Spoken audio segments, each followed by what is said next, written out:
all in all, it's been a while.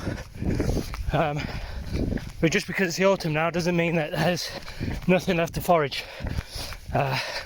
So let's have a look, see what's about.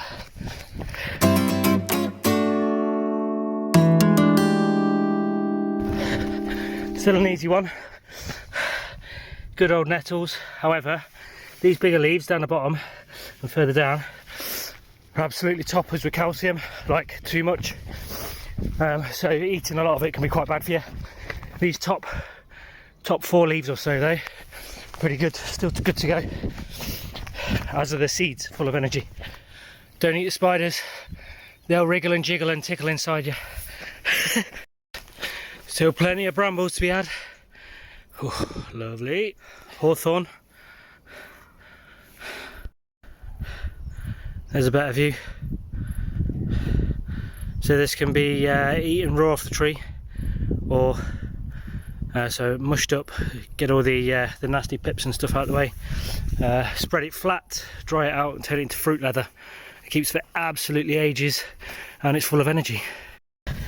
Here's all the old wild carrots from earlier in the year. They've all gone over now, but the seeds that you can just about make out, pop it out of there, can be used as a spice on your food, and it's really tasty. Still some young Alexanders, or some new ones ready for the new year. Get them stalks down the bottom. Tasty. Still some yarrow. Dry the flowers for a tea, use the leaves in a tea as well. Good for coughs and colds and the likes. This one doesn't need too much introduction. However, it can be confused with something that's very poisonous. This one is cattail or reed mace or bulrush, lots of different names for it. And the key thing, just not get too wet, key thing with this one is the cross section of the stem. You see how that's like a happy face? If you've got something that's more diamond shaped, so it's quite flat with a ridge down the middle, that there is flag iris, and it's poisonous, but it looks very similar. With cattail, we're after the roots right down the bottom there, which are packed full of carbohydrates, and also these wild corn dogs. They're not really, but they contain, during the warmer months, they contain a lot of pollen, which can be shaken out and used as a flour substitute. In this state though, we can use this stuff for making fire, because it's a bit like cotton wool. However, it flash burns very quickly, so we need to mix that with something else to actually make that burst into flame that's usable. Okay, but very useful plant, and where that grows you'll generally find water, so that's obviously good in survival.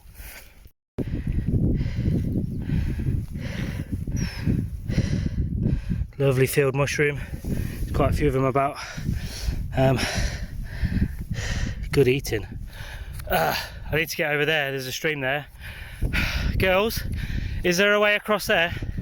Does anyone know? Because I need to get across that big pond. Oh bugger. Sorry. You can just go to the side and I'll be on my way. Okay. Hey? Alright, I'll walk if that's better for you. You're getting a bit lively. Okay. I'll come to you if you want. No, didn't think so. Cows. Alright, I'm going.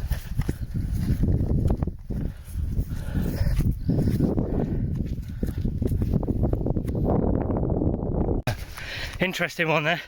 If you ever find yourself in a field full of cows and they start chasing after you, just face up to them and they'll soon realise that you're not worth messing about with. Face up to them if you need to, just make yourself big and they'll soon back off. Don't get scared and run though, because they'll just chase you. Lots of thistles here. Interesting fact, they're all true thistles, which means you need to do a little bit of ID work if you find one. But true thistles, all of them in the UK are edible. And it's the stems that you're after. These are all a little bit old, a little bit woody, but if you find a younger one, or one that's just started growing, strip back all the thorns, obviously, and all the spiky bits, and then when you're left with the supple stem at the end, it's very much like celery. Not really foraging as such, but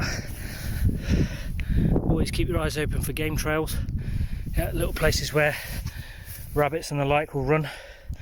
That's where you want to be setting your snares.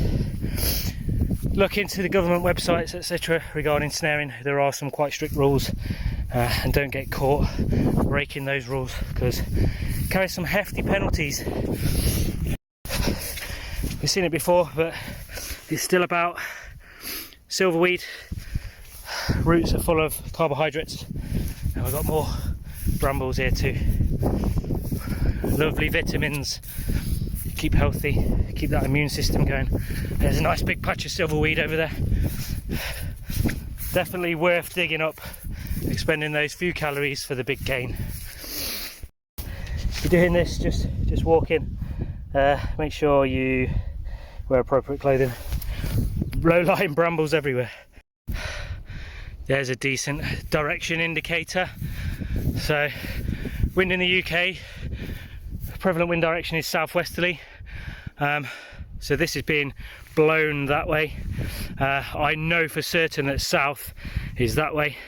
So that there is southeast, because from over that way is where the wind's coming, blowing that tree that way to the southeast. Predominant wind direction in this area of the UK, southwesterly. So indicator trees there giving us direction. And you can see it from the other angle. Yeah, and the estuary is over there, which is directly south of my location. So can't really get it from this camera, but that's southeast, south, southwest. Good day. Another one for direction, if you can make it out.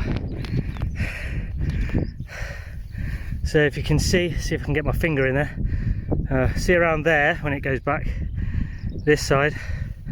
It's much lower and thicker than the other side, because this side here,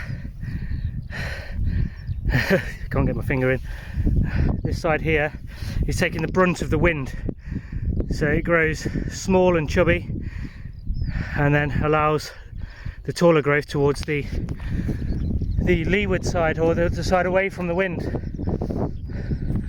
So another direction indicator. That behind there is south, and that's coming slightly towards me now, towards the southwest. He's a big lad. Still lots of coastable edibles about. Sea purslane, auric, what else?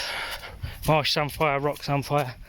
Over the back here we've got some sea beet as well, full of iron, use it like spinach. Yeah, loads of stuff. Get outside.